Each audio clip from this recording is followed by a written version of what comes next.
faces talk because the jaws in Gary mode. All their eyes are like this because they're all fucking... The other ones are fucking malfunctioning, monging it off their cat and all little weird creature things over there. This is what you get in Fezzies, mates. It's like legitimate places to get off your face. And that's why the race of white people are fucked.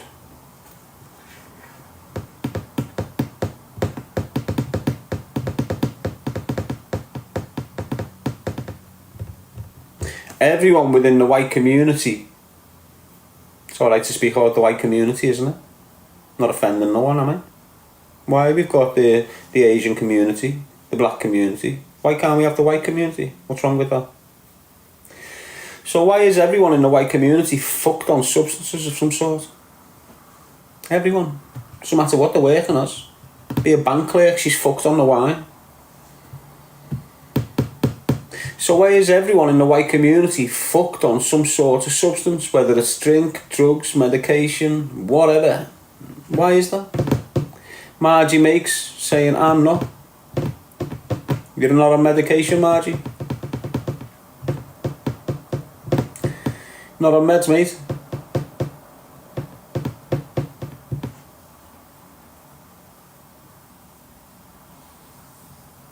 Don't you drink wine every night, Margie?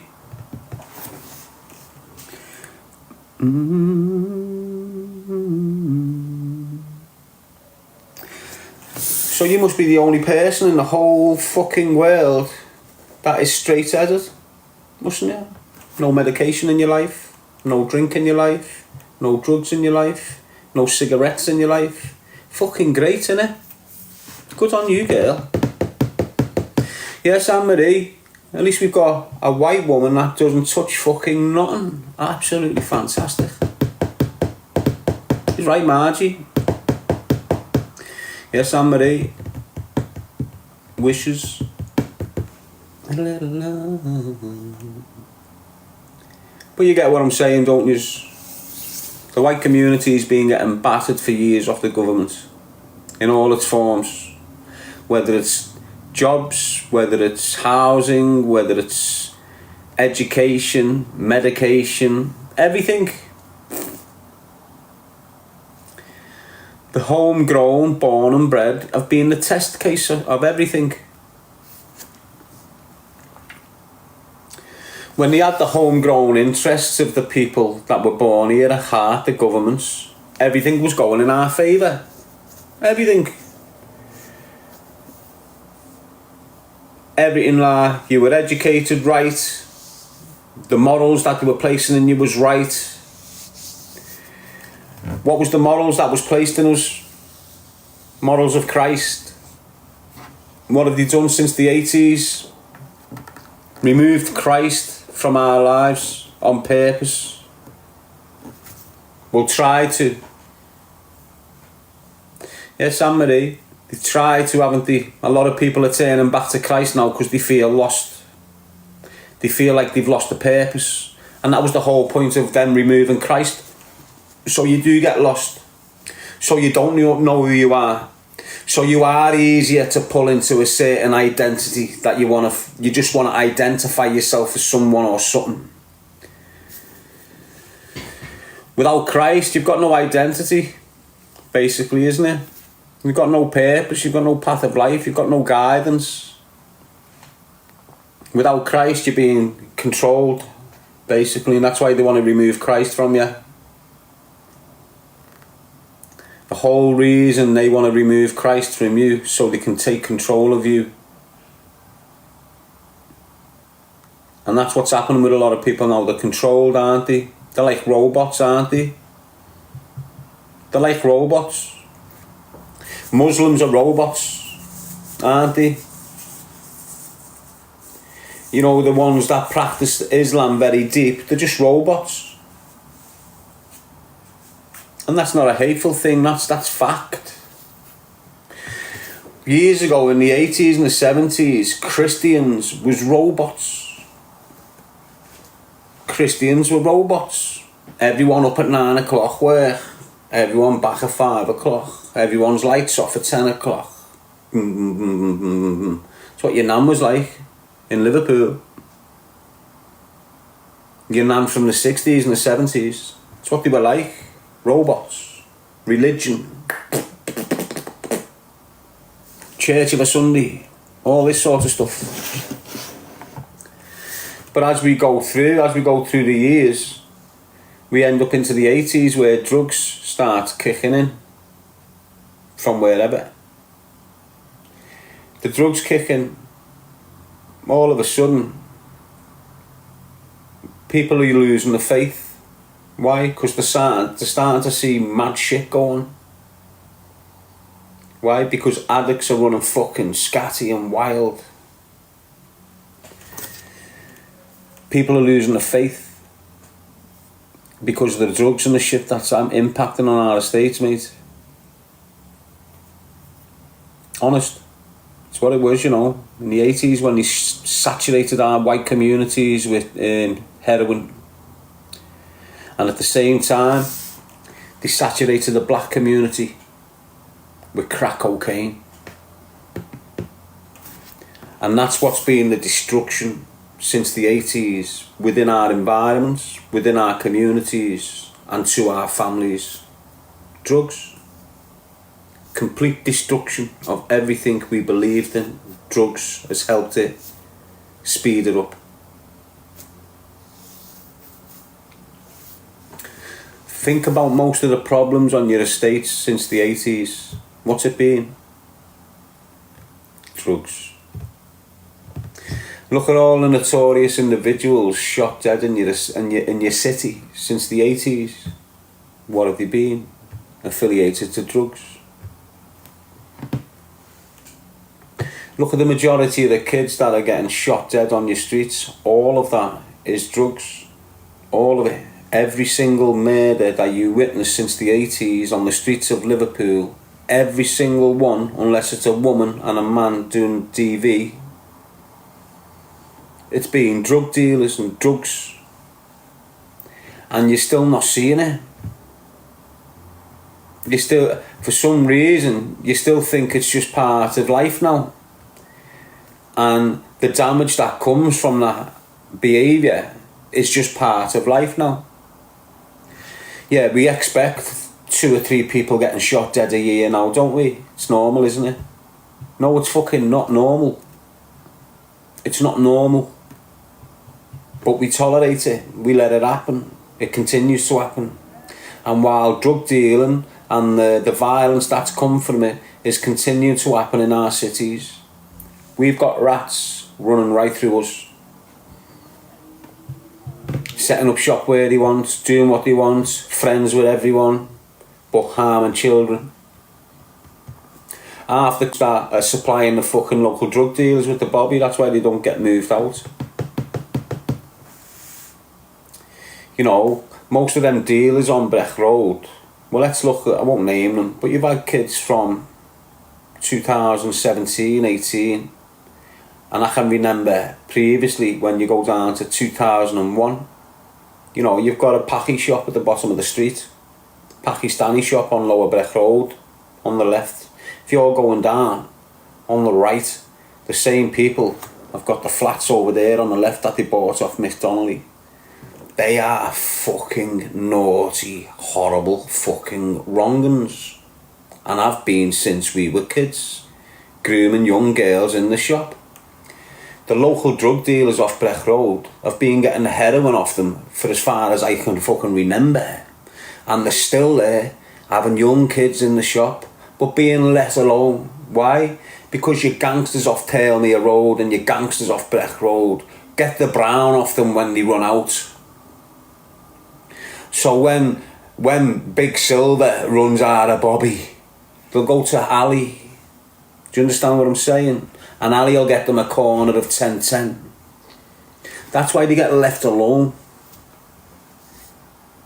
That's why your drug dealers are just like them. That's why when I scream about the stalker and his connections to Brian Hungy and then their connections to the Muslim community within Oldham and Bradford years ago. When the stalker was enabling mad shit, he's associating with these gangsters from Bradford. Them same gangsters in Bradford are at the heart of the cover-up of these grooming groups.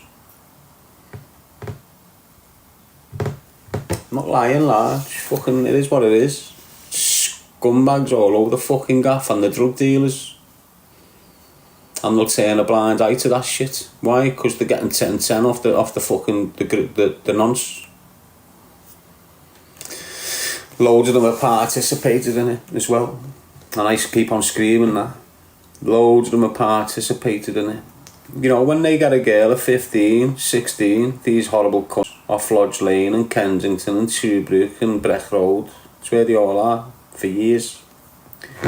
When they're getting these 16-year-olds and doing what they do to them, it's not over for the 16-year-old when she's 19, 20. You know, she's just in these mad parties, getting drugged up and steamrolled through them. Not just Muslim men, all sorts of fucking men in them parties, mate. But it's all drug dealing scumbags and people corrupted by the drug dealing scumbags who attend these parties. Whether they're Muslim drug dealers or Christian drug dealers, regardless, they're all dirty, dying, fucking drug dealing scumbags, and they're using young girls like fucking meat in these dirty parties that the stalker was enabling years ago. Years ago, mate. For years, though. That was his main source of income and that.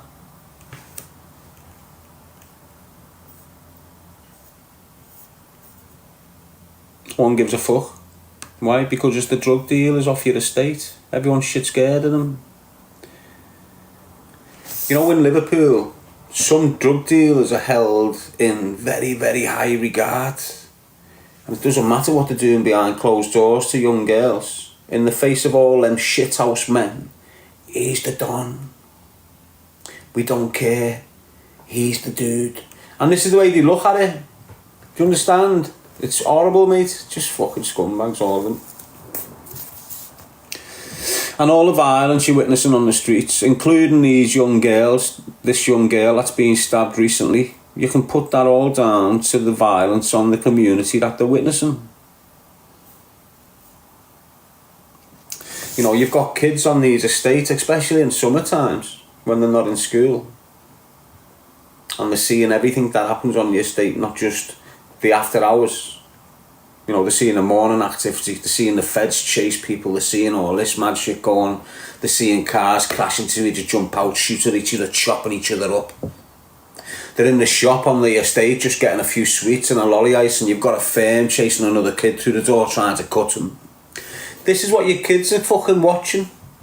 So why don't you think for a minute that environment is not creating what's happening with the children? Why do you think what's happening on your community is not making your children violent? There's loads of little factors, but don't forget that school at the end of your estate is a school for the kids off your estate. So the bullshit that's happening on the estate is happening on the playground. There's no fucking difference. They're alright when they're all on the same playground. Why? Because you'll have the kids from Noggy, kids from Crocky, kids from Bootle all in the same school. But as they grow up, they start experiencing the flow of drug dealing on their estates. They start experiencing the flow of the gang culture on the estate. They're starting to pick up on the division and who's liked and who's not liked. And before you know it, they're fucked up in a trance, aligning themselves to the Nogger crew or the Crocky boys. Now them 8-year-old kids who are now getting damaged by the environment that they're getting raised in are getting pulled away from each other. And guess what they do when they're 16, 17? Start shooting at each other. And what's that? Is that normal education that's doing that to that kid? Is it normal education that's making your kid switch from a kid in a school uniform to a kid on a surron sitting on the corner selling weed when he's 16? Is this what's going on? If you've got 3 kids sat on outside that parade of shops on bikes, dealing drugs, and you've got your 14-year-old kid going to the same parade to use the shop to buy an ice lorry, and he's walking past them and going forward to them, he's getting familiar with a lot of things there. He's witnessing a lot of things and he's going to get familiar with them. Just walking past the group is going to make your son or your daughter become familiar with the smell of cannabis. Now, when your kid gets familiar with a certain smell of cannabis, it becomes like an attraction. So now he smelt it with the boys at the bottom of his estate. And everywhere he goes now, if he smells cannabis, it's going to link into him. Before you know it, 15, your kid's smoking cannabis. Not a lot of people consider that. Nah, it can't happen. Why can't it? Do you understand what I'm saying? He's looking at the dress sense on the kids in the corner. He's looking at the bikes they've got. He's listening to the music that's getting played while they're stood by the shops. He's hearing them laughing and fucking laughing about madness, but they're all screaming about it like it's a big joke. But their jokes is about crazy shite. Do you understand what I'm saying? But it's the attraction. Oh, they're all happy. Oh, look at the bikes. Oh, look at them. Oh, look at the clothes. And that for your 13-year-old kid seeing that on a regular. And then he starts looking at YouTube, thinking everyone on YouTube's famous. And when he starts looking at scousers on YouTube who are dressed like the kids at the corner of the shop, he just wants to be famous. Do you understand? He wants to be like, I want to be like them. Your kid's switching. It's the environment that's created through drug dealing. The police now, listen, you know as a resident on your estate that them kids on the corner sell weed there all day and sell cocaine all day, don't you? You know that, don't you? If you don't, you're fucking daft, right? But every community has got a parade of shops, and the parade of shops has got the little group that always frequent there, and they're the local drug dealers. And the feds know it. And the feds will drive past them umpteen times a day and leave them to it. They're not arsed, are they? They don't really give a fuck, mate.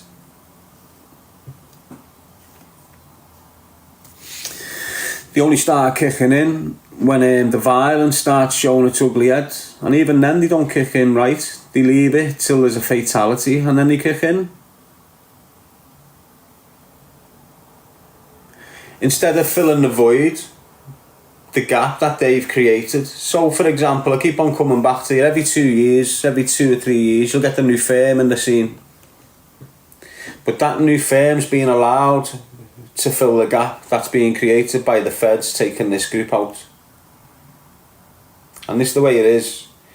So, what you'll have a firm that's locked the area down, right? I've always thought it was feds getting another little group to come at you, you know, to cause the shit, like Mick Donnelly and that years ago used to do to us. But you'll have one area that dominates, right? And then you'll have other people that used to run it but got kicked aside when this firm kicked in. Now, them two firms are 24/7 haters. And the way the morals are in these rats today, they're ringing Crime Stoppers on you, they're trying to get your door kicked in for firearms, they're just making your life difficult so you get nicked, so you're out the picture, so they can fill the fucking void. So you're doing your thing, you're laying your foundations down, everyone's shit scared, you're smashing it, now your violence is kicking in because you've got to lay your foundations. You know, you can go into the drug dealing world and have a little shit phone. Anyone can have a little shit phone. But if you want a real phone, you've got to lay down foundations. You know, if you want a phone that's ringing off its fucking head every minute of the day, you've got to lay down some nice strong foundations. And the way you do that in that world is with violence. Fear. So if, for example, look, if I got a phone going today and I weren't participating in no gangbanging or no violence and I was just trying to make dough on the quiet, it's hard, but it'll ring. You might make 70 quid a day. But before you get your phone going, if you focus on this area here and go, okay, think. They're the three main people in this area dealing their shit. He has got that part of the city or the community shit scared of him. He has got this part shit scared of him. And he has got that part shit scared of him. So instead of you trying to get them and them shit scared of you, going through all madness to have all these shit scared of you, what you do is just take him out. You've took him out. So now all them are shit scared of you. This is you laying foundations. You took him out, you haven't even got a phone. You took him out. I don't mean kill him, I mean just like paralyse him or something. You've got them three groups shit scared of you now. Then you start your phone. You're getting your swag off me. You're getting your swag off me. And so are yous. That's it, how easy it is. That's how easy it is. But I say that's how easy it is. It's easy laying the foundations. It's building on them and maintaining it. That's the problem. So what you'll do, you'll have these kids come in, lay the foundations, think they're mad, go off the barnets a bit, leg shots here, window shot in there, petty bomb over there, broken jaw down there. Every incident they've done has had a reaction of their opponents or their enemies. So they've done this, they've come back more severe. They've done this, they've come back more severe. They've went from a leg shot, they've went to a kneecap. They've went from a chest shot that he survived, they've gone for a head shot where he hasn't. Bang. 2 years later, feds are aware of the leg shots. They're watching the escalation. They know the escalation's happening. They're aware of every incident this group are doing and that group's doing. But they know if they step in now, they're only going to get them 6s. They're only going to get them 7s, 8 years, and they'll be out in 2 or 3 years down the line. If we sit back and let them kill each other, let them get a body or two, then come in and take them all out and give them 20s, 30s, 40s. And this is what they're doing with you now. Obviously the snitches in the groups get a little petty jail and get out sharpish.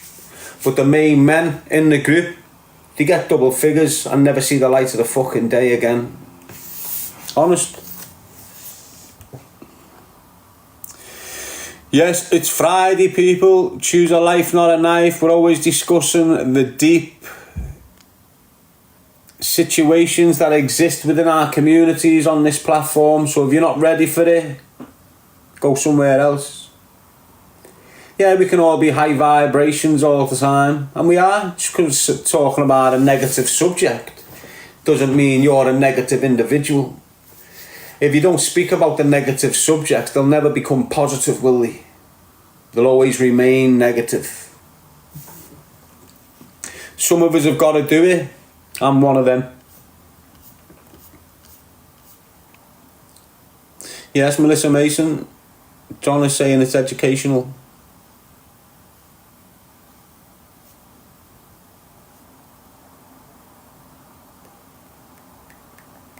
How are you, Carrie La?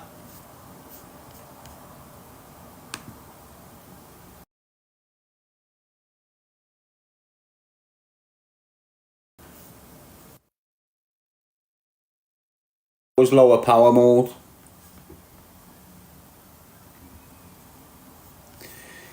It's weird the way no one's screaming about what they're doing to the sun. There's just loads of things that can make me go off my barnet, you know. Do you know how sick we're going to get if they cut out that sun for Bill Gates? They're absolutely just going to make this country into a farming country, aren't they?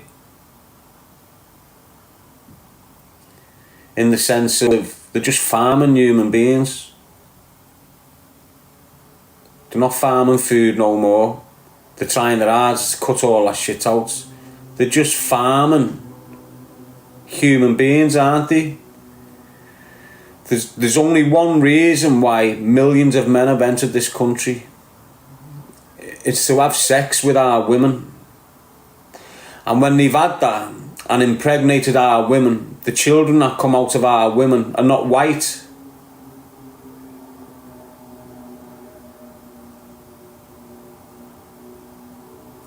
And the reason they've deliberately made a lot of our young girls like slappers, the reason why you've had your Nicki Minaj's encouraging your kids to do strops at 15, there's a reason why within our communities you've got a load of white girls that are complete fucking without any disrespect to the real ones out there.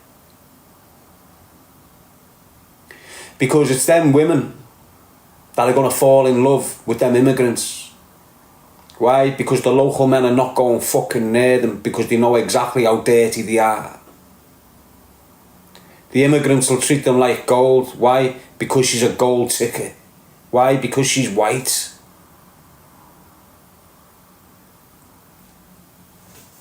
And that's just fucking fact, people. So as we're moving down and you've got immigrants on your estates and they're moving around like they do, like they own the fucking place, and they're approaching these girls. These girls are easy. Come on, yeah. I haven't had a man around me for fucking years. I'll have you.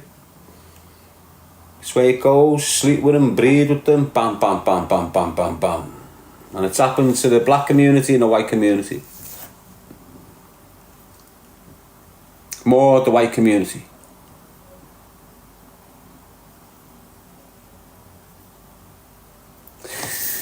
And this isn't racist. This isn't racist. But if you had an Asian man sleeping with a black man, there'd be no dilution. I mean, if you had an Asian man sleeping, if you had a Pakistani man sleeping with an African woman, there'd be no dilution in colour.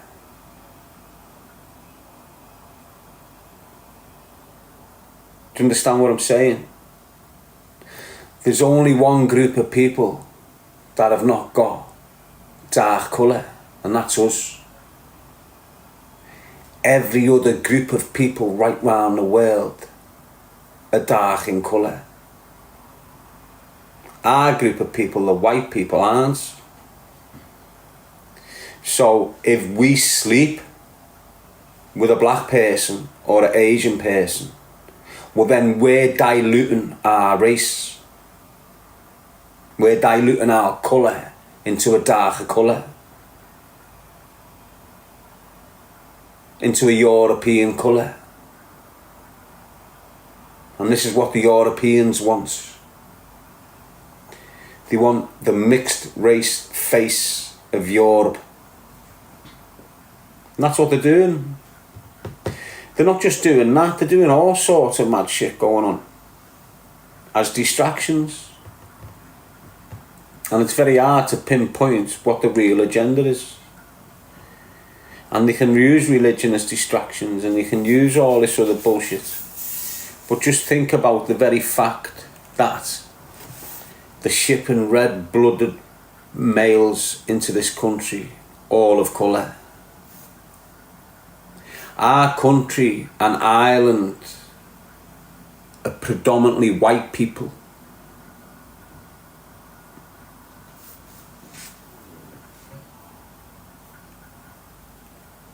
Again, it's not hating, it's just me being proud of my colour.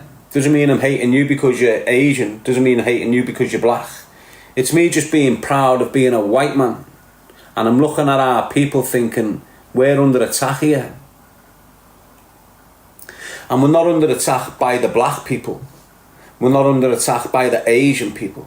We're under attack by the powers that be, who's letting these people come in to participate in a plan that they don't even understand they're involved in properly.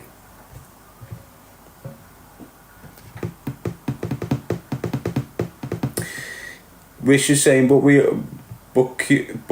QE all have black DNA in us. No, we don't. We all have African DNA in us. And African is not black.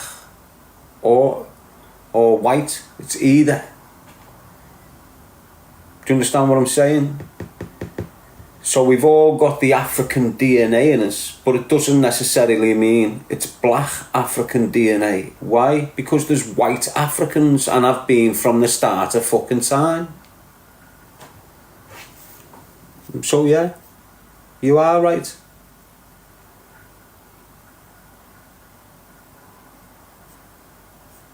And whether you look at whether you like this or not, and again, it's not racist, but you've got two dominant races on this planet, and it's black and white. Whether you like that or not, everything in between's irrelevant, if you like. White, black, everything in between came later.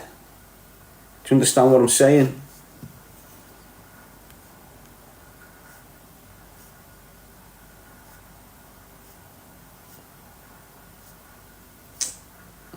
Do you think it should be a white-only country? No, be daft. That's being racist. There's a difference between being proud of being a white man and being part of a white community, and then thinking, I don't want no colour in this place. That's racist. That's just pure, dirty, fucked up mind. Do you understand what I mean? But what I do believe in, when you've got a white community, it should remain white. Just, there's a reason why. So for example, look, you'll have the Asian community. You won't see a white family pop up within that community and start breeding. You'll have a black community. It's very rare you see a white family pop up in that black community and start breeding. But in your white community, you'll have every fucking colour under the sun coming in and breeding. Why?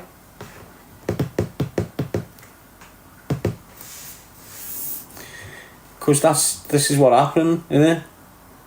This is what's happening. There's a reason why white women aren't having children the way they used to. Call it what you like. You're going to get these screen ups every fucking year. You're being diagnosed when you shouldn't be. You're being given medication when you shouldn't have been given it.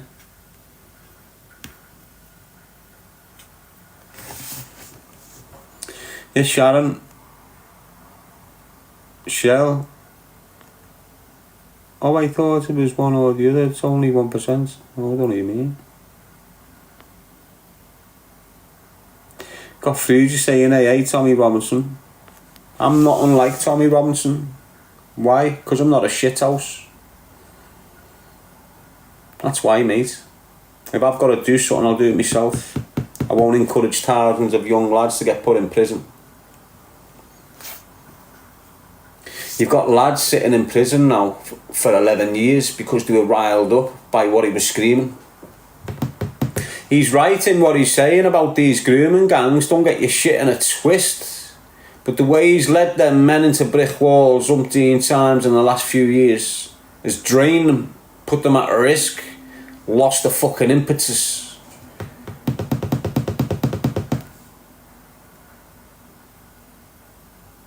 But he is what he is. You know, he's right. He's bang on the money, mate, when he's exposing these Muslim crime gangs that have been deliberately harming our young girls. And on that page, he's got me 100%. Don't give a fuck about what any is, mate.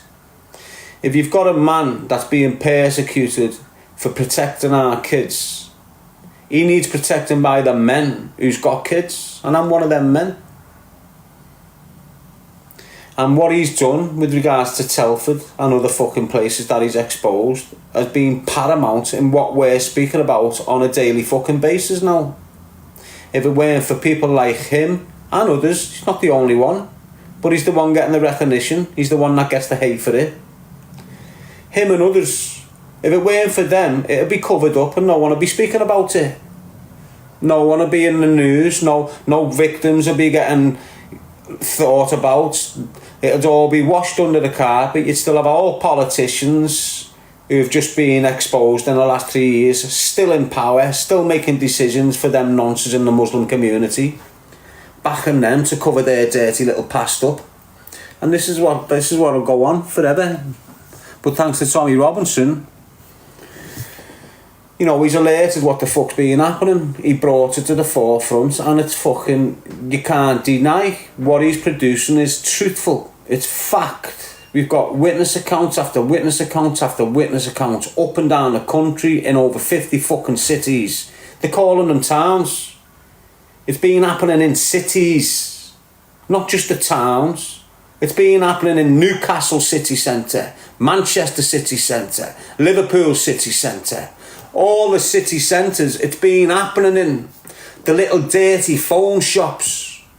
The little horrible fucked up phone shops with nothing in it but dirty little men sat behind the counter with phone screens that appeal to your kids. Do you understand? They all need removing, mate. All of them need removing.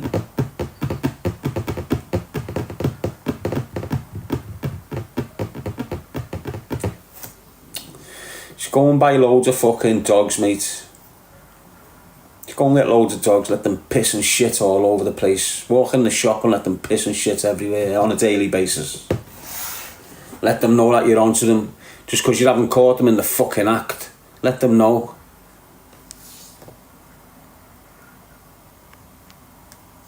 Anyway. I can't keep on thinking like this, mate, because I'm fuming. I've only got to think about it for a second and I just start fuming. I won't be able to live with myself, mate, honest. There's loads of men that can't tolerate this, you know. I can't wait for someone to just grab the fucking baton and go for it, mate. I'm ready, mate. I'm ready, but it's got to be proper. I don't want no screaming and shouting match walking down this fucking road. If it's going, it's got to be proper, and I'll be right in the fucking middle of it, mate. And I'm not talking sticks and stones, I'm talking sprays. Last for years and years and years. If I get embroiled in this shit properly, which I probably will, that community will be speaking about me in 150 years fucking time, mate. Let me tell you that for nothing. Trust me. The way it's all been martyrdom on our life. It's all been martyrdom upon our Christians. It's all been martyrdom upon our women and children. It's all these fucked up knobheads running into our hospitals like Alderey and trying to kill our women and fucking children.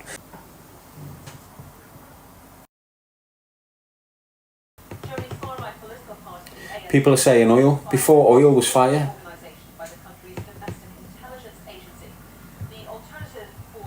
Before oil was fire. Do you understand what I mean? So that fire creates smoke. And any smoke rises into the atmosphere. And if you believe like I believe that we're in a bubble, we're on flat land in a bubble. So any smoke that's generated on here rises but doesn't leave the bubble. So it builds up like fake clouds. And just like a natural cloud clashes, rains, clean water, recycles it. This shit clashes, rains, but doesn't recycle it. And that's all the smoke up there that's forming them clouds. So when we had normal clouds with normal rain, we didn't get no thunder and lightning. We didn't get no thunderclaps. We didn't get no mad shit going on in it. But because we're getting clouds full of all this mad fucking chemicals that's getting sprayed up there, that's getting all this shit, and it's all clashing and making this chemical reaction.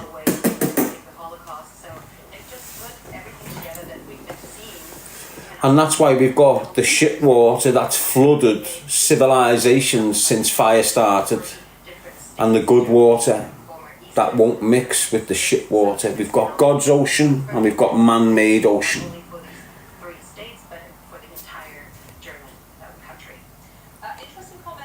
And it's probably in the man-made ocean where all the big planes go missing and all the big fucking ships crumble. And do you understand what I mean?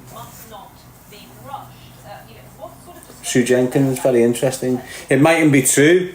That's just the way I think.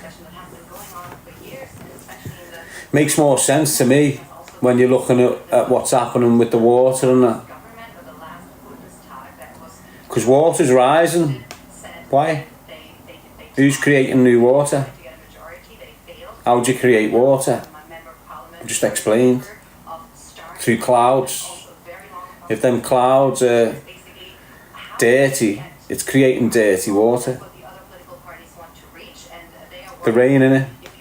The clouds create rain, which is the water that we survive on. And that'll be natural for the sea as well, wouldn't it? If the sea was clean water and the sun was beaming the way it'd do, every so many 10 years or something, it probably would have went through all the water, but then replaced it. You know, with the sun evaporating the water into the skies, then cleaning it up there, then breaking it back down into the water again, then back.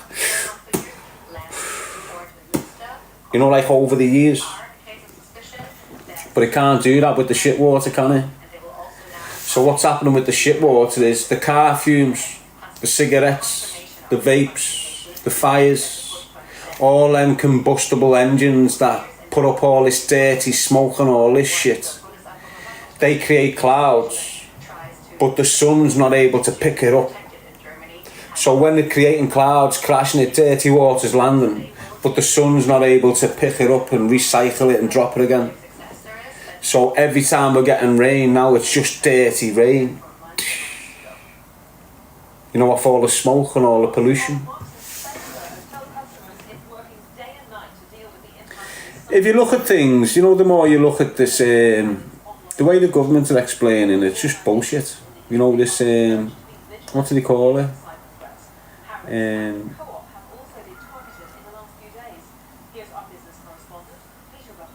They just call it something, don't they?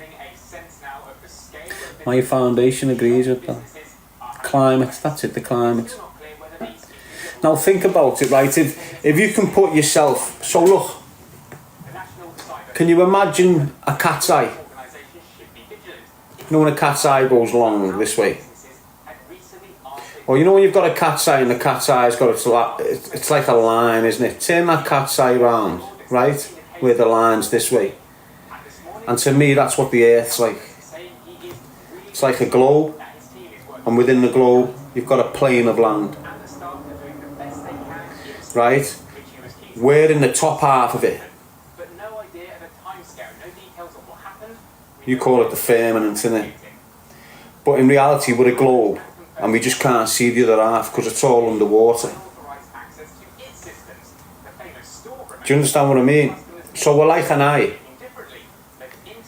And we're on the pupil. So, where you've got flat earthers and then you've got round worlders, or whatever the fuck you call these people, you've got both. We're living on flat land, but we're living in a globe. Does that make sense? And there's loads of things that make sense to me in that way.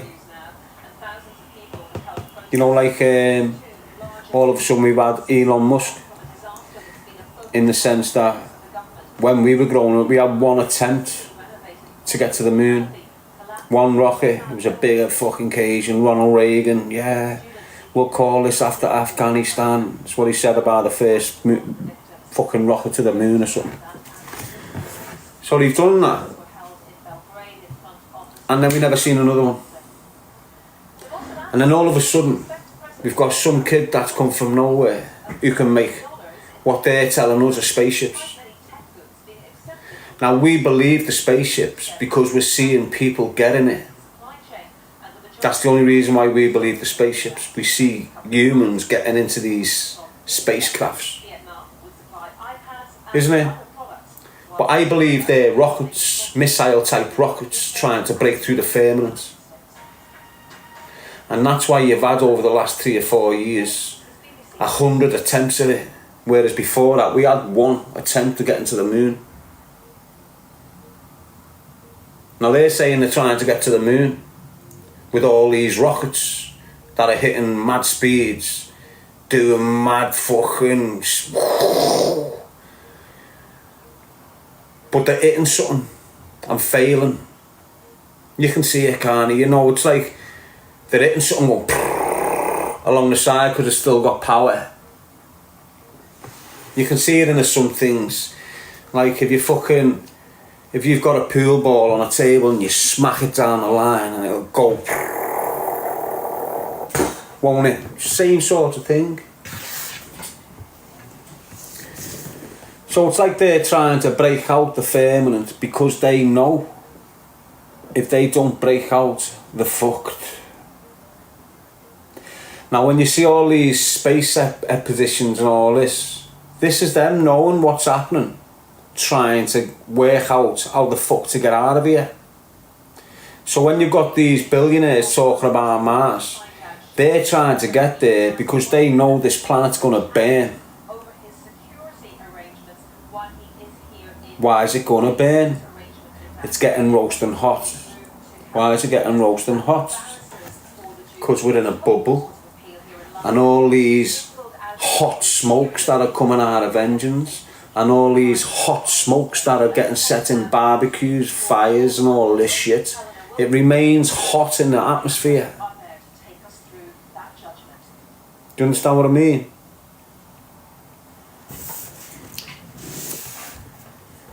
And this is me just theorising, but I've thought about this a lot over the years, and it makes more sense to me, especially with the two oceans colliding and not mixing. That makes me think one's God's water, one's the planet's water, and one's man-made water. And it definitely is. Defo. So that's just me theorising. Some of you will think, fucking hell, that's scatty, that. Some of you think, wow, he's on a mad one, but it is what it is. It's okay to think. Doesn't mean you're right. You can have a little wonder with your thoughts. See if it makes sense. If it's troubling you, look into it more. If it's not, just have a little think and move on. Yes, Michael P. Carolina Cal.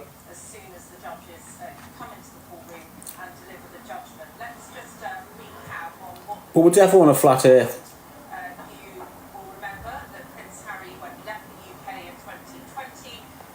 And because we're in this bubble, half above water, the other half below water, we might be moving the way the ozone's meant to move, but we don't feel it because we're protected in this bubble. So when we're getting images of planets or of the stars or whatever you call them, and they are round like Saturn and it's got a circle round it and all this, you know, Saturn. So when you've got images of them being round, what's saying they're not? What's saying whatever's within them isn't giving that image off? Like we've got our image, which is all dead bright and fucking glowing because we're roasting hot. They mightn't have the same sort of glowing aspect because they're freezing cold.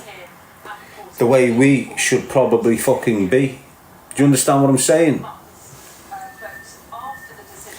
So all them that don't glow are probably not meant to fucking glow. And probably we're not meant to glow. Because other bacteria grow with heat. Other bacteria grow as heat. So when it's freezing, you won't get sick. You might get freezing cold because you can't handle the conditions all of a sudden. But if you're raised in cold conditions, it's very rare you get the illnesses that you get in hot conditions. So if you think of the power of cold and what it does to the human body in all its form, why don't we live in cold? Why don't we eat cold? Why don't we just drink cold? Why all of a sudden are we in all this hot shit? Is that what's doing the damage? So for example, if you get a swelling on your ankle, the first thing you're going to is cold to reduce the swelling and reduce the pain. First thing you're going to is cold. When you're feeling sick and messy, the first thing you need is a nice cold drink.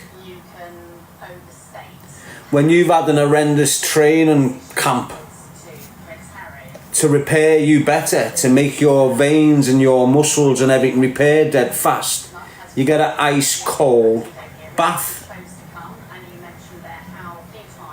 Do you understand what I'm saying? So are we meant to be cold beings? Are we meant to eat cold food? Are we meant to only drink cold drinks? Is our climate meant to be a certain coldness all the time? And if it was, and we was, what type of humans would we be?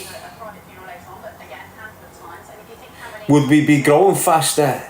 Would we be more healthier? Would we be faster? Would we be thinking better? All these things, like, we just don't know, because we've been getting led astray by this war machine that's been in existence for hundreds of years.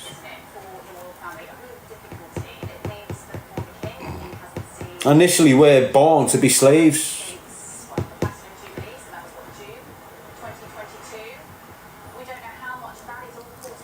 Which brings you back to it, doesn't it? I never thought about that, says Jay. It is though, isn't it? I think I've been thinking about it for years. I just don't really speak about them because people think you're fucking mad. But as far as I'm concerned,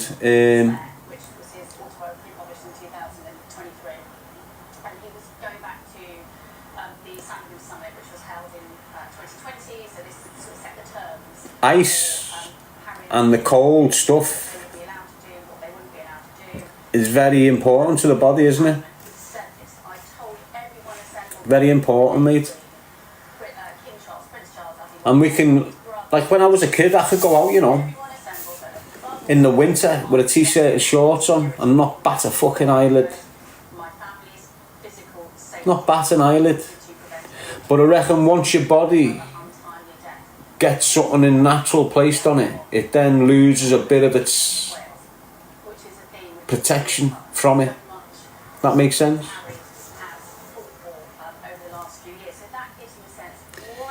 So us starting to sunbathe and go in the sun and eat hot foods and drink hot drinks and all this shit has had a massive effect on us, because initially we never had nothing hot unless it was... There's just too many questions in history to work out what was the right one, isn't it? Alright, so let's look at the idea. What come first, the caveman or the monkey?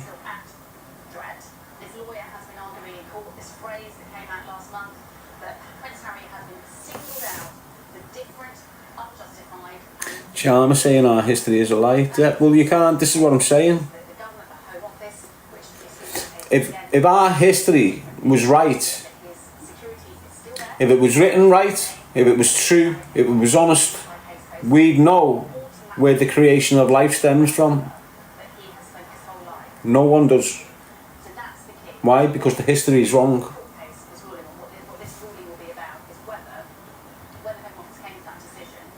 Not the creation. Where does the existence of life come from? We know where who the creators are. Us. But who put us here to start? Do you understand what I'm saying? Listen, the only people on this planet that can create life is man and woman.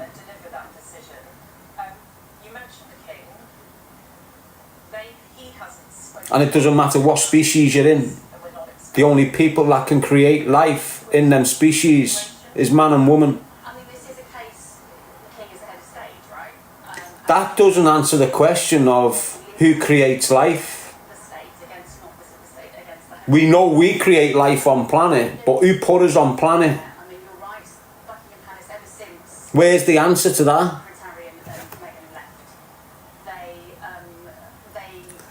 Do you understand what I mean? You on the juice? Don't be daft, lad. I don't need steroids, mate. I train hard.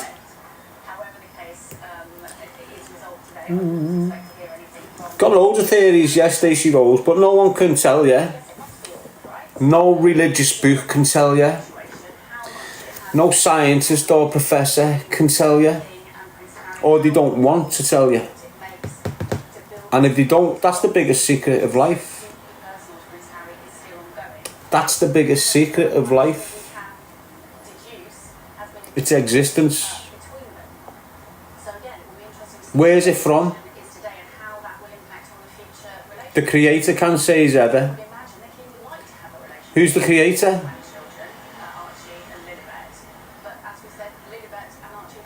As far as I know, in my world, my dad and mum created me, and I created with my daughter's mum her. As far as I know, my nan and granddad created my mum, and as far as I know, their nan and granddad created. And if you start doing that like fucking that,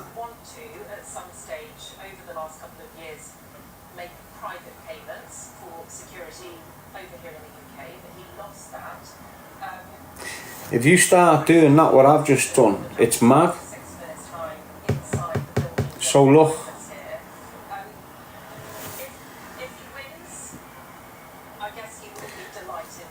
my nan, right, had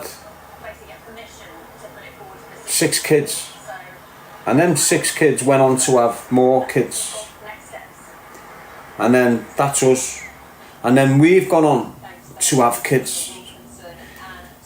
But I can only remember my nan and granddad. I'm not aware if they had sisters and brothers. But the point I'm making is this: if we all done what I've just done there, if all us go back to our parents, how many kids do they have? You, obviously. And then go back to your nan, how many kids? We all come from a very, very, very, very small number of people, you know. You can't come away from it, mate. Doesn't matter how you think about it. We all come from a small group of people. You must do. There's no way of getting about it. Do the numbers won't lie.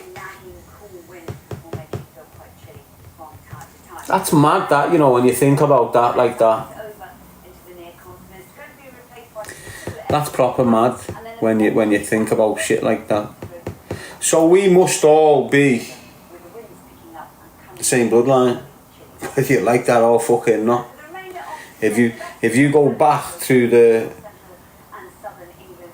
it just doesn't make sense, does it? It doesn't make sense, mate. And this is why history is not being, we haven't been told the truth. You know, we all test tube babies.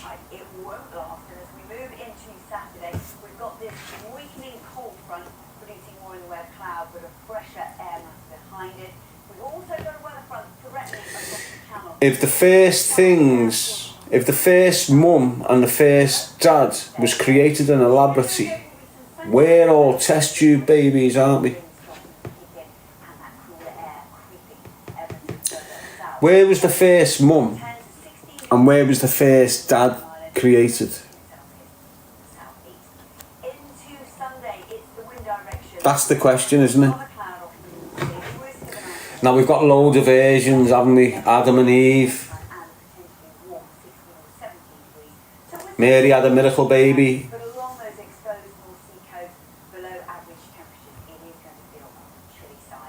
Doesn't make sense, does it? It doesn't make sense, doesn't matter how you look at it. Alright then, you want me to believe that my man came from the rib of a man that was made of mud?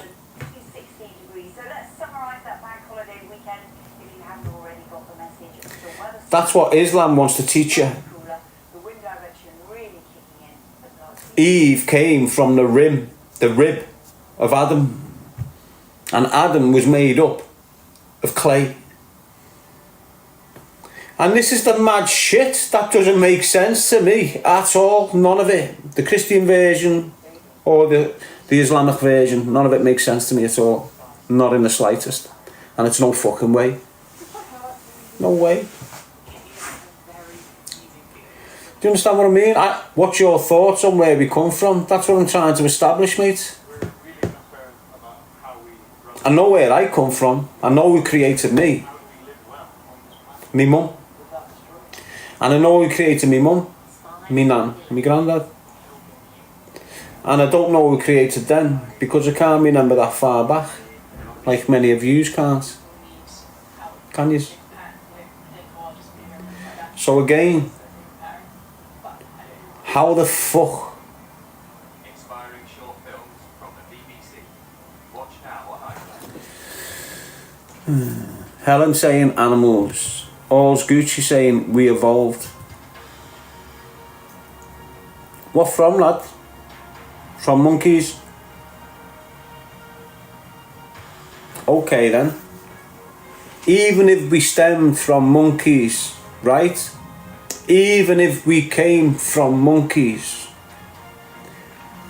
who designed the mum monkey and the dad monkey to create life? London, this is BBC News. Prince Harry is about to hear the court judgment in his appeal against the downgrading of his security arrangements while he's in the UK. Activists who were planning to sail to Gaza. Do you understand what I mean? Ship has been damaged in a drone attack off the coast Defo. of Malta. What do you make of the human gorilla debate? In northwest England, overturning What's the debate? I think someone asked me this question the other week, and I think it was 15 men on a gorilla. Could you beat a gorilla? Or 100 humans v one silverback? Could 100 humans beat one silverback? It depends, doesn't it? You know, you're just talking hand-to-hand combat. Is that what you're just talking hand-to-hand combat? One silverback against 100 human beings with just hand-to-hand combat. The silverback will hit a group of 10 and send them all flying. Do you understand what I'm saying? A gorilla would smash 100 humans in about 10 minutes. 10 minutes. It'll just come in, take 2 or 3, disappear, come from nowhere again, grab a fucking handful of yous, run away with you, smash it off the end of a fucking rock and go again at you. Silverback's gonna win all fucking day, lads. All day. 100 humans, natural human beings, against a natural silverback. No chance, mate. Not the way we've been raised. Humans could probably have the same fucking strength as that animal, but because what we've been raised on and what we've been fucking given since kids, we've all these mad injections they give us, that's to stunt growth.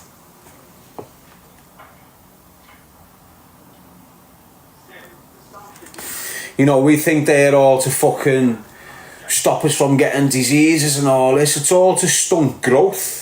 Do you understand what I'm saying? Have you seen some of the kids that don't get certain needles? They're fucking massive, mate. Huge.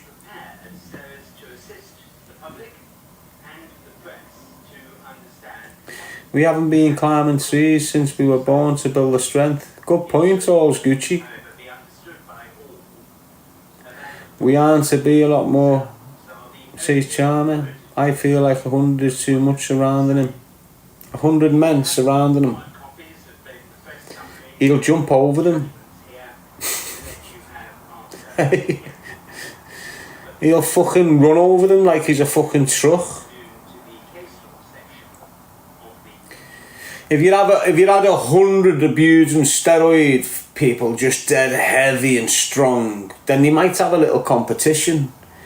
But any natural, let's say a natural looking man, his weight is in between 10 stone to 13 stone. That's what a real man should look like through the ages. Not these 15, 16, 18, 20 stones and that. Should be like a little fucking light, agile, fit, no air conditions going on. None of this shit. We're built to run, and there's a reason why you're built to fucking run, mate. Because if you didn't have houses and all this shit, you'd be in the fucking forest, and guess what you'd have to do if one of them silverbacks turned up? Fucking run. Trust me. Just like Tarzan and Jane years ago, like, you'd have to swing through the trees to get away.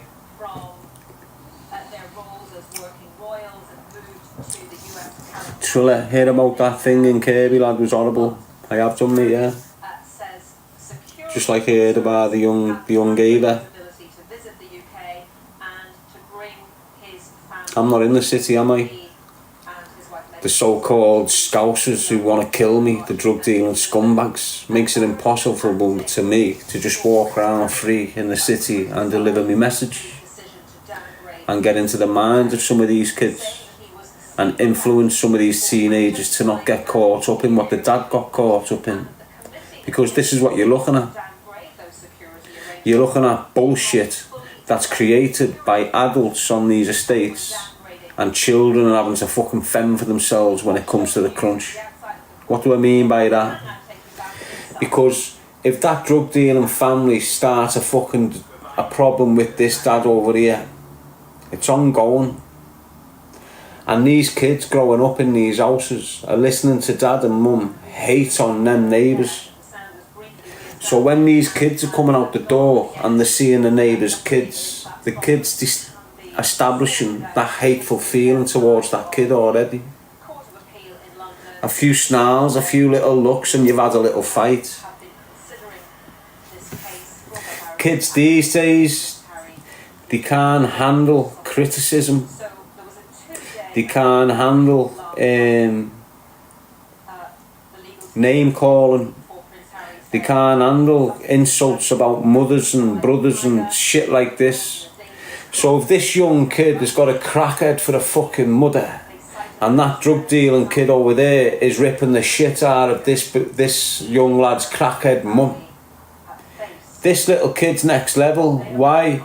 Because he's a fucking crack baby. Because he was born while his ma was smoking crack. So when this kid flips a fucking switch, he flips a switch, and it's all on with them. That's just one angle.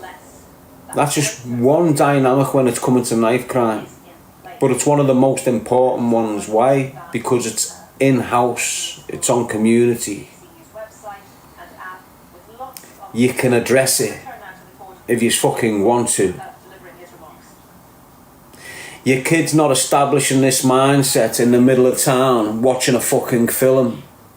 He's establishing the mindset within your house, on the street outside your fucking house. That's where the message needs to be delivered. I'm not hearing any. There's loads of messages out there, all trying to do what they can do to impact on this bullshit. But I'm not hearing any message that is willing, that's willing voluntarily, without pay, to go into schools every fucking week of every month of every fucking year, going forward, highlighting the dangers of gang life, drug dealing, and what goes with it, which is knife life. You need to educate your kids on it's okay not to participate in that way of life. Don't be scared, just avoid them spaces. Because there's loads of lads that don't want to participate in this way of being. But to be okay, they mingle with it. And once they've mingled with it for a little bit, they're caught by it. And then you've lost your kid. and the community's more at risk going forward. Why? Because the more kids that get into this group mentality and this gang culture, the more shit your estate becomes, the more dangerous your community becomes, the more addicts, the more family breakdown, the more shootings and the more violence that comes down the line on your community. It's not going to go nowhere unless you try and prevent it on your streets. So for example, look, you can see the next generation of kids that's going to fill that gap when they're arrested and took out. You can see them already. Your 11, your 12, 13-year-olds dressing like they're 18. That's the next phrase there. They're the next kids that's filling that gap there at the end of the street. You know it. You can see it. There's 7 of them. You can see the direction they're all going in. They've not been arrested yet, but you can spot it. You know, they're having mad hours where the other kids the same age, they're behind, they're in bed looking school. These kids aren't. You can spot them a fucking mile away. But the point I'm making is, there's 7 of them young kids on your estate, and these 80 men that live on the same estate can see these kids going down that path, and you can see they're going to be the next weed dealers. They're going to be the next coke dealers in a few years. So why aren't all the dads on the estate looking at these kids and going, we need to have something in place for these? The council aren't doing it, these aren't doing it, they're not doing it. We need to have something constructive for these 11-year-old lads to start participating in, because if we don't supply them with something, if we don't encourage them, if we don't inspire them to take this way and get involved in this activity and that activity, they are guaranteed going to start participating in drug activity and violent activity. Standard. So don't say it can't be addressed on your estate where the problem starts, because it can. It just takes the men and the women within these communities to start rubbing the fucking heads together, put the past behind them where they've upset each other 10 years ago and they haven't been the same since, and understand what the fuck is going on within your community to your children and your opponent's children at the same time. This shit doesn't give a fuck if you're an enemy or a fucking foe. If your kid gets involved, your kid's fucked. And this is what you need to think about.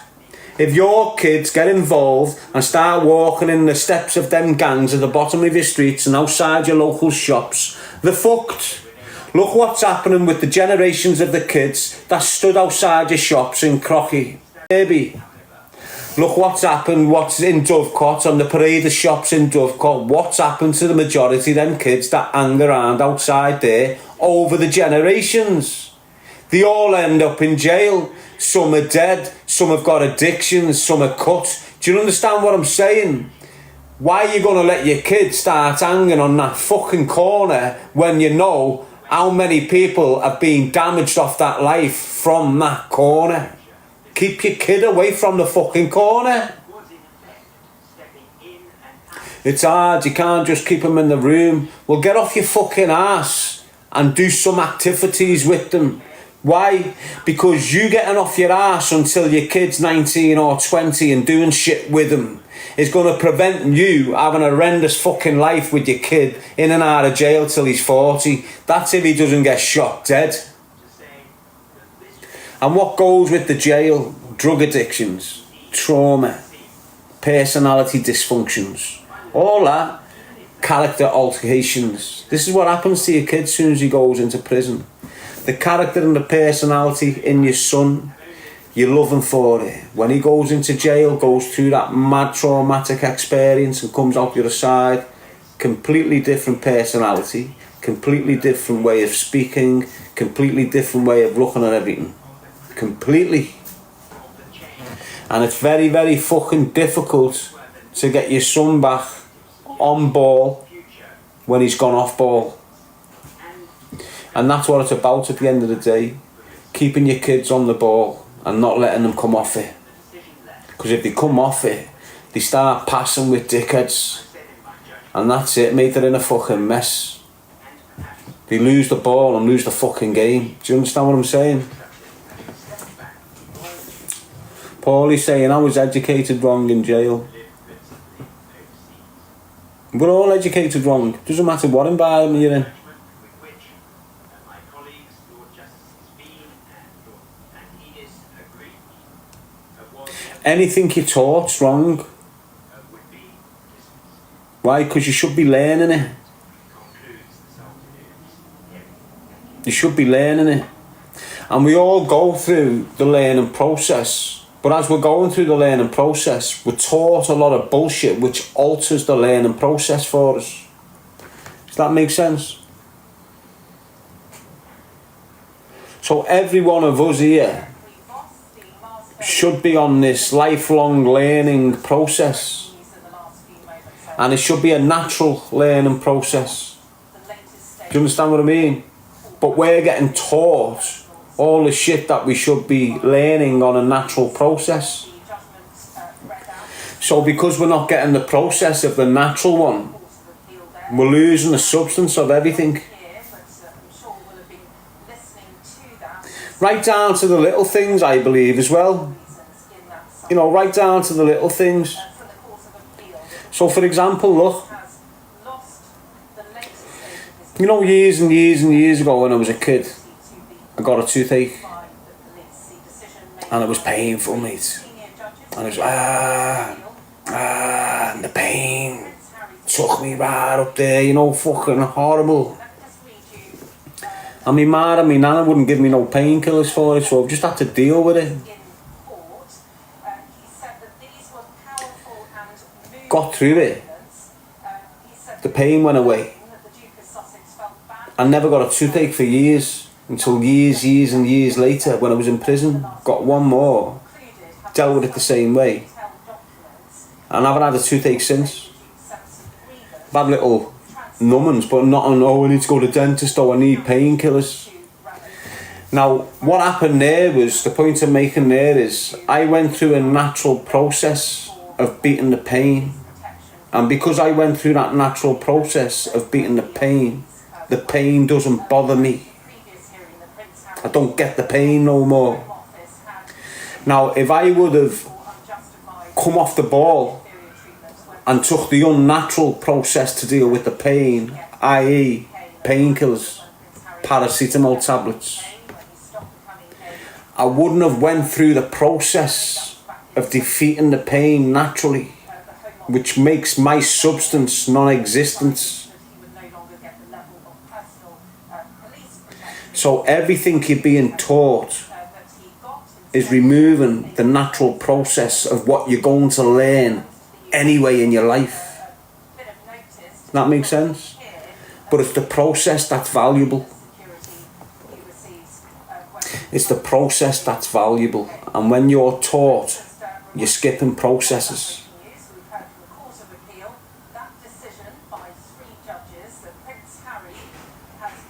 So if you've got a mechanic that's from a college and he's taught how to be a mechanic, you'll have a particular type of mechanic that you'll spot up and down the country.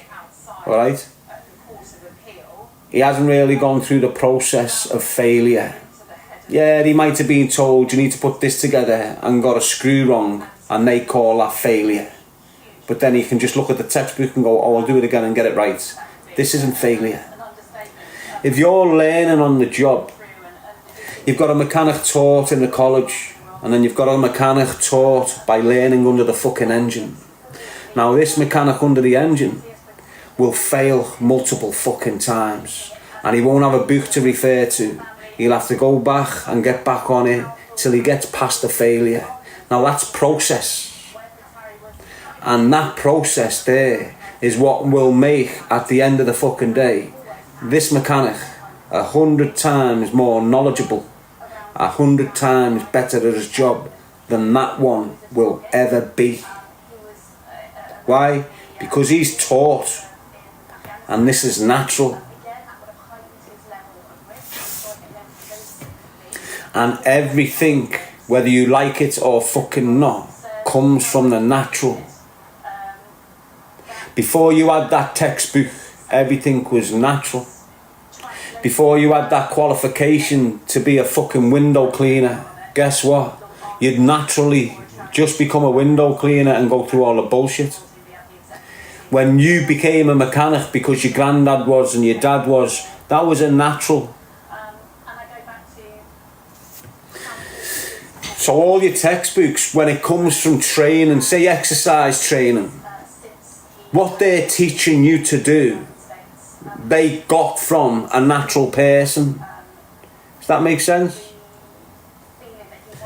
So when you're seeing a bicep curl, right? You know when you see someone doing weights and they do a bicep curl, they're teaching you how to do a bicep curl.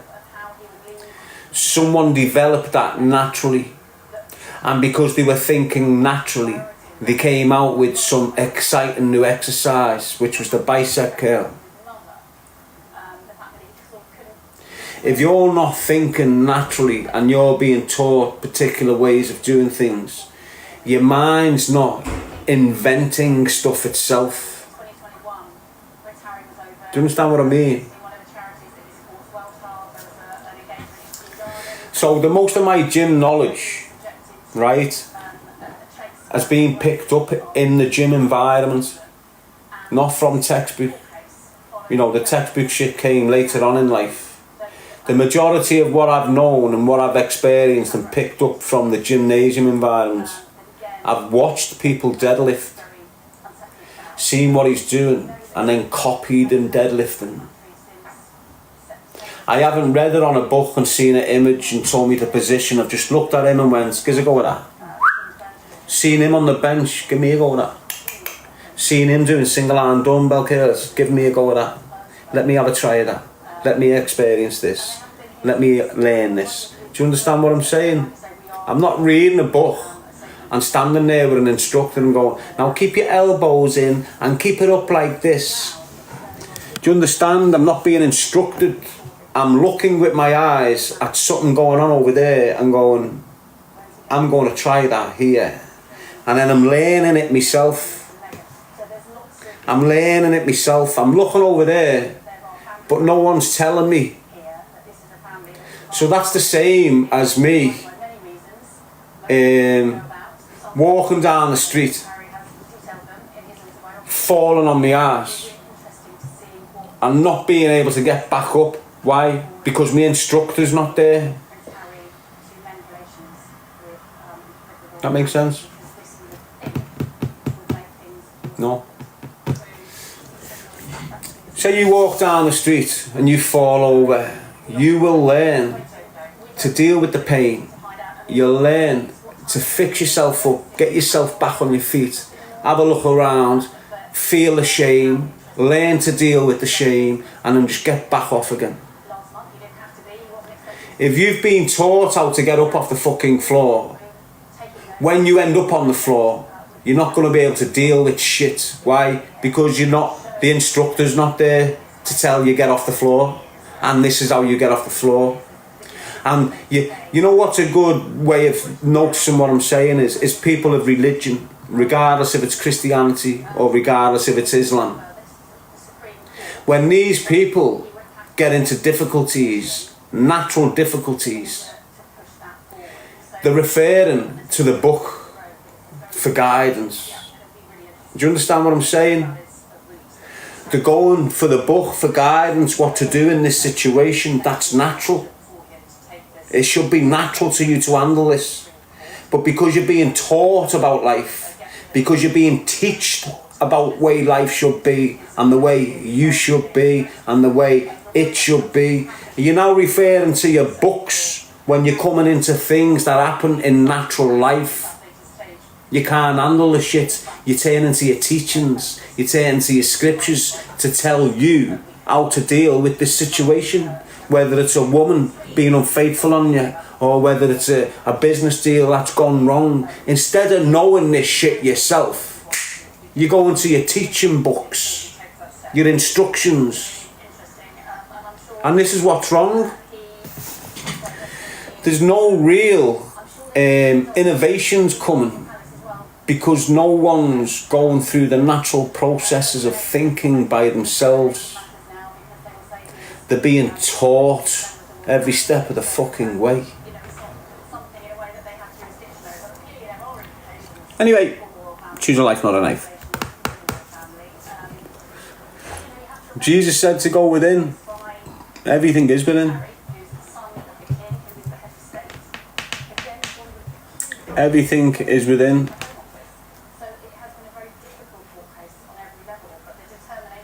The way you perceive things from within is the perception you get out here.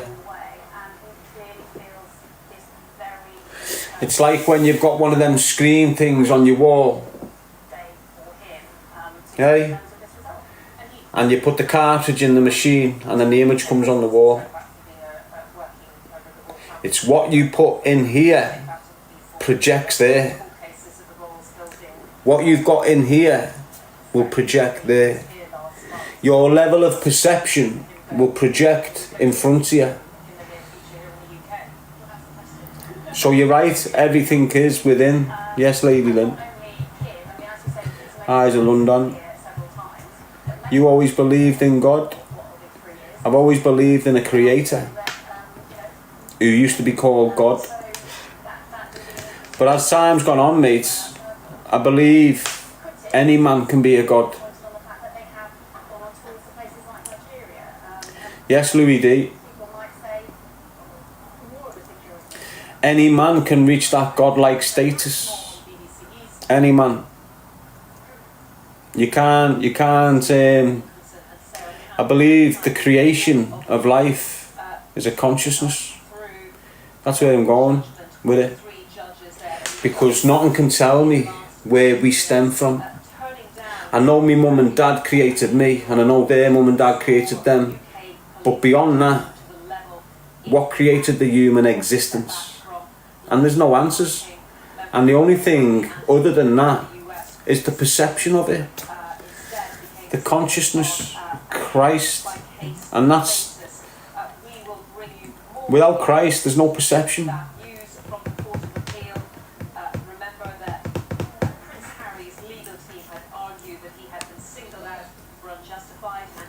So without a conscience, you don't see nothing. When you've got a conscience, you see everything. And it's about activating that conscious level. And basically, that's the perception you get. If you've got no consciousness, your perception of things is fucking nothing. If you've got a consciousness, your perception of things is everything. It's like them things you used to get years ago when you were a kid and you'd look through it and it'd be all fuzzy, but then you'd spin it and it'd come clearer. So you could get these things when you were a kid, couldn't you? And they'd have all different coloured things, but you'd spin it and it'd be all blurry and give you like a little mad colour. But then you'd spin it and it'd just clear right up and you'd be able to see right through. That's like perceptions. The lower level of consciousness you are, the more blurry your perception is. The higher elevation of consciousness is, the more clear your perception is, your view. You see things and you can see right through things when your consciousness is up there. When it's not, you don't see enough things and you don't see right through things, meaning people.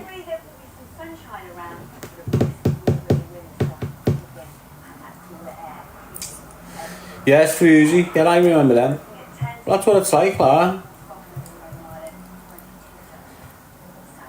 We just got introduced to all this mad stuff late. The children of today, if they get introduced to it, we're out the school rubbing it out. It can be great for them, you know, the spiritual world. If you make your kids spiritual, they'll be bullied, they'll be outclassed. You won't even have to make your kids spiritual. Why? Because every child is spiritual. Every child's just pure, potent, 100% energy. You can't get any powerfuler. It's like, I was thinking about this the other day, and this is what I was thinking. if we were land animals, right? So if we were born differently from the way we are in these mad hospitals and this mad shit, just say we were born like in Africa. See the way the kids are born in shacks and they're just walking around bare feet.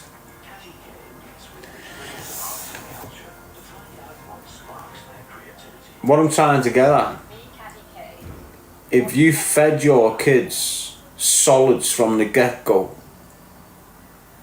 the human being that would be getting produced would be 10 times fucking different. Do you understand what I'm saying? But because when our kids are born, the professors and the scientists say we should give them soft foods of this nature and this way, that's why our kids develop a certain way. Now I'm convinced, right, if the child from the get-go is battling all sorts of stuff from the get-go, it means the core of this child is as strong as it's ever gonna fucking be. The immune system is the strength. And if that's weak in the beginning, the building process on the foundations of the baby, which is the immune system, and built on top of it basically, right? If we give our kids easy food to digest the minute they're born and give them mad ingredients and shit, the immune system's not being as tough as it could be, for example in the baby of a gorilla. So the point I'm making is this, look, you've got a human being mum and a human being dad. You've got a gorilla mum, you've got a gorilla dad, right? They feed on unpeeled bananas, basically, and whatever else. And these feed sludgy shit and other animals' foods and shit. So when this mum has a kid, this monkey and this had their kid, that little baby's not getting a nice soft fucking smoothie. It's getting a solid fucking banana, and it's got to fucking battle with it. Do you understand? And to get that banana, it's got to fucking climb all over the gaff and shit like this. No wonder they're developing the way they do. No wonder they're developing the way they do. Look at our kids. They get strapped to a pram. They go to climb a stairs, they get told not to. Do you understand what I'm saying? And this is how mad we've became in that sense.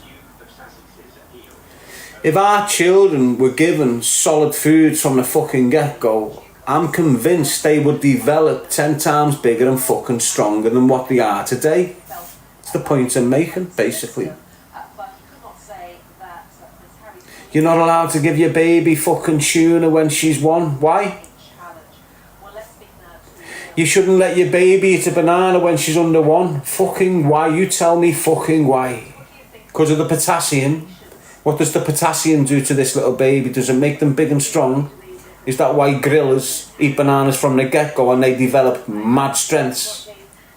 Is that what you don't want for us human beings, for us to develop these strengths like these? There's loads of things you can go in and question, isn't there? And think. But I'm convinced we're not being bred to the levels we can be bred to, basically.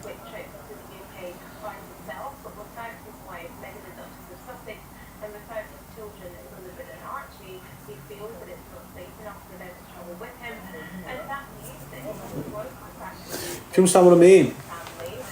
So like, the shit we've been given, what we think helps us grow and gives us energy, in fact, damages and stunts our growth. Stunts our growth. I'm convinced if you didn't get the nails that they say you need when you're a child coming out of your mum's womb, you would grow fucking mungus. Every one of them. I reckon all kids would just grow fucking massive like we would have.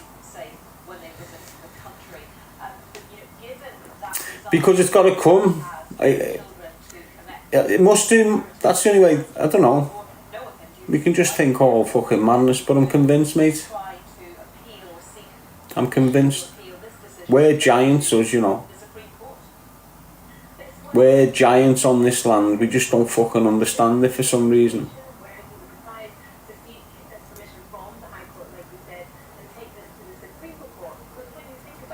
I reckon we could be a lot fucking bigger, all of us, if we weren't given certain injections when we were children and that. You know, with certain stages. It's like they give you it when you're first born, and then just when you're going to tap into puberty, they give you the BCSG or some shit and say you need it for tetanus and shit, don't they?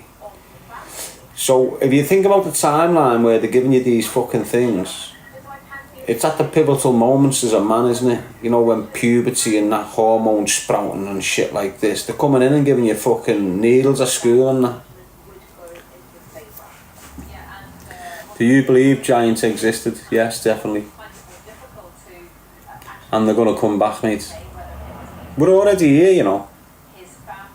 I say this to people and they don't understand what I mean.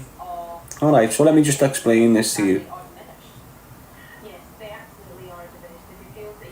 When you come out of that tunnel between your mum's legs, you've been travelling in a portal for 9 months. You've landed, you've popped out. As soon as you open your eyes, what are you looking at?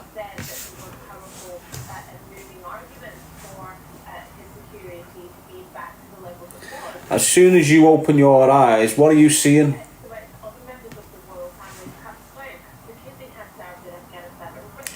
Less than Griff saying light, yeah. You came into the light, that's why you're active. Charged up. I can't remember. Light, everyone's saying the light.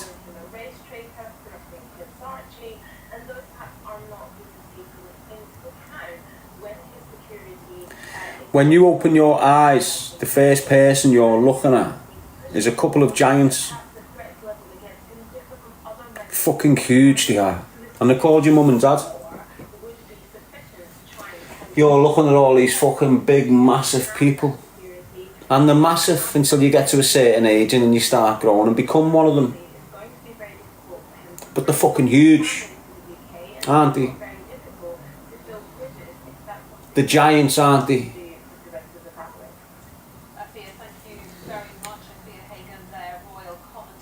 Yes, Mr. C. Do you understand what I mean? Defo, definitely. We're just trapped in these boxes. That's what it is. If we never had all these traps, we'd be growing. But because we've got all this fucking blocks, blocking us, blocking this, blocking that, everywhere you go, you're in a box. So how the fuck do you expect to grow? Yes, Debs P. There is a massive difference between a circle and a box for some reason. It's a big difference between a circle and a box when it comes to development. I'm convinced. Don't know what convinces me of it. But there's a reason why everywhere you look, you've got squares.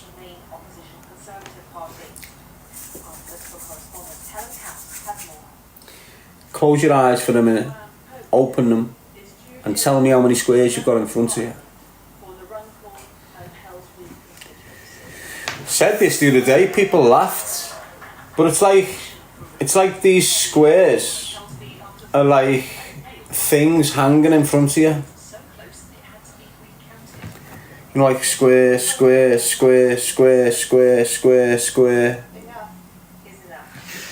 So Dad is saying none, but his phone's square. It doesn't matter that they've rounded the corners so it doesn't hurt you. Your phone's square, so there's one straight away. You've got a cupboard in your room, right? Every door's square. Or something that resembles a couple of squares. Your telly, square, your table square, your window square, your pictures square. They've even started giving you fucking plates that are square. You live on squares. The floor on the ground is squares. You go to your front door, it's full of squares. You look on your remote control, it's full of squares. You look on your phone, on your laptop keypad, it's full of squares. Everything's full of fucking cubes, isn't it? And we all know what the cube represents, don't we? Yes, Louis D. Dun-dun-dun. Tommy Cup saying my mate's head square.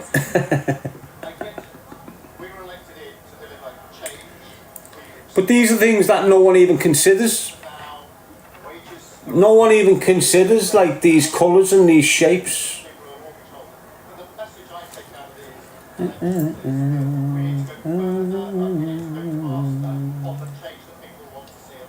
The circle of life.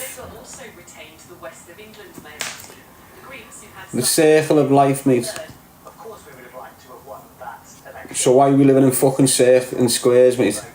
Across the area, over 40,000 green votes, but particularly a strong vote in Bristol, building on the great success we had in Bristol at the general election. Remember the way they used to build the houses years ago as well?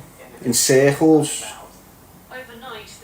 Cul-de-sacs. Big rings, big like the bull ring. All ours in the States were built in circles, wasn't they? All of a sudden they just started making blocks. Squares all over the fucking gaff. And do you remember when it was circles? We could all engage, couldn't we? You could just stand on your step and scream to your neighbour over the road, "What's happening?" Now you can't, because they're cut off. They're round the corner 2 doors. You can't see them. When it's a circle, we're all connected. Do you remember when we all used to stand in circles and hold hands? Wonder why you don't do that no more. Disconnect. You remember we all used to shake hands and you could feel whether they were strong or weak, or whether the grip was nice, or whether these are decent people. For some reason he told us to stop. Now you've got a bunch.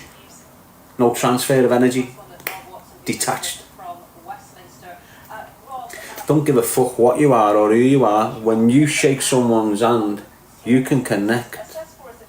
Fact. When you're bumping like that, you can't. You're disconnecting. Taking the shake away made all men start hugging like bitches. So now you've got men fucking nearly necking each other, giving themselves hugs. Oh, it's brotherly love. Is it? It's fucking gay, mate. It's all part of the process. Get back to shaking fucking hands like a man. I've started doing it. You know, I've seen a few people in the last few weeks, and for some reason it goes from a shake to a thumb and then a pull in and a hug. I keep Christ in between me these days, mate, because them hugs can take your fucking energy, like. And if you're hugging the wrong, leave a little stain on you. You don't even realise it. So now I avoid all that hugging. I'll do the shake and the thing. It's never a fist bump. It's not worth even communicating with someone if it's a fist bump. Pointless. Look, if I'm walking past you, right, and I see you, I'll go, "What's happening, lad?" Gone. "Yeah, what's happening, kid?" Gone. But if we were doing what we meant to do, we'll go, "What's happening, lad, yeah? How have you been? Have you been alright? What's been going on?" More interaction, more engagement with each other. That's why he took it out the picture. "Oh, don't shake the hands because it's unhygienic." Your hands are built like this to prevent dirt and germs getting into your system. That's why you've got rough palms. You're able to touch shit and wash it off. So start shaking hands with every cunt. Obviously, when you don't do fist bumps, you don't have to fist bump Paul. Do you understand what I mean? If someone comes over with their arms out to you, wants to shake your hand, you can look at them and go, "Fuck that, I think I'm shaking your hands." But if a Clover just throws his fist at you, you just naturally go bank. You don't even like, but he's just fist bumped you. So just get back into the handshaking, mate. Gives you a good idea of what the person's about. And years ago, when I was growing up, and depending on what circles you move in, handshakes will still exist. Do you understand what I'm saying? Depending on what groups you're mixing in, the handshake will still exist. Why? Because it's like, it's a feeler for what you're dealing with. So for example, look, years ago when we were growing up, if I landed in a jail, there'd be a Manchester kid there or something, and we'd shake hands as an introduction. Majority of the time, they'd try and squeeze the fuck out my hands to try and let me know that they're strong. Do you understand what I mean? And I started doing the same thing as you're going through. You're showing people your strength. But as you're going through, you understand that the strength in the grip is a gentle grip. And say I go into a group now and you've got decent people in there, right? And they offer their hand out and I shake it and show them the strength. Straight away, they're going to think, fuck him. Why? Because you're aggressive. You're forceful. You're trying to show people your strengths. You haven't even met them before. That's what these will think. Why? Because they've been shaking hands all their fucking lives and they know what an handshake is and what. So if you go into that room, big strong kid, big personality, they put their hands out, they're expecting that big forceful steroid shake of the hand to show who's the strongest here. But they don't, they get the gentleman's hand. You'll go dead far in life. Being a man and being a gentleman is two different things. And depending on how you interpret it, depending on how you'll get through fucking life, basically.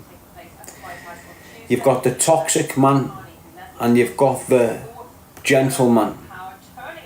And when I'm saying gentleman, I don't mean a fart. I don't mean someone that's weak. I don't mean someone that's not a warrior. That's very far from what I mean.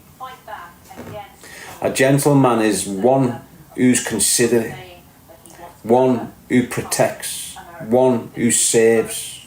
Do you understand what I'm saying? And who do they protect and save? First and foremost, the women and children before the community. Do you get what I'm saying? That's a gentleman.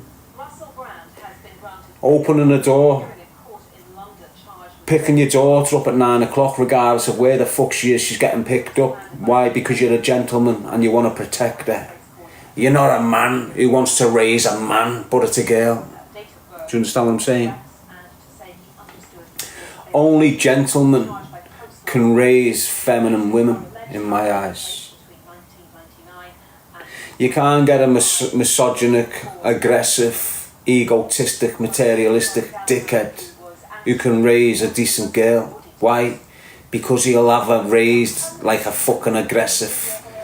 Don't let boys do this to you. Why? Because he knows what he's fucking like, not what a gentleman's like.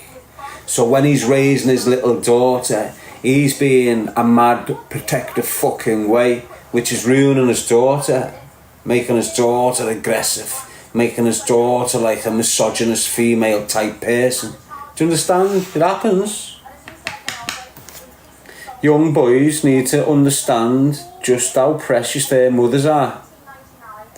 They don't need to be thinking of like, because that girl's dirty, the mum's dirty.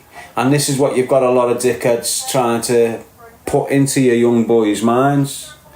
That women are all nasty and they all want this and they should be treated this way and they should be da-da-da-da-da. When in reality, the mother in the boy's life is the most important thing.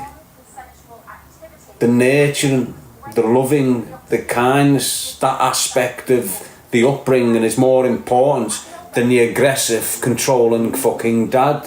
Because that's what we all are. That's what we all are. unless you become a gentleman. All organisations in the UK are We get brought up in that environment to be the strongest, to be stronger than that man, to be stronger than that man, to be stronger than him, to be better than him, to be better than him. And all that affects you in your decision making. When you're trying to be better than him, you're comparing everything. What type of girls he's got. You're picking girls that you don't even really like, but just to show that you're better than him, you're going for the stereotypical fuck up instead of getting the girl you actually like, settling down and going places with it. You're going through loads of relationships because you're trying to be like next man.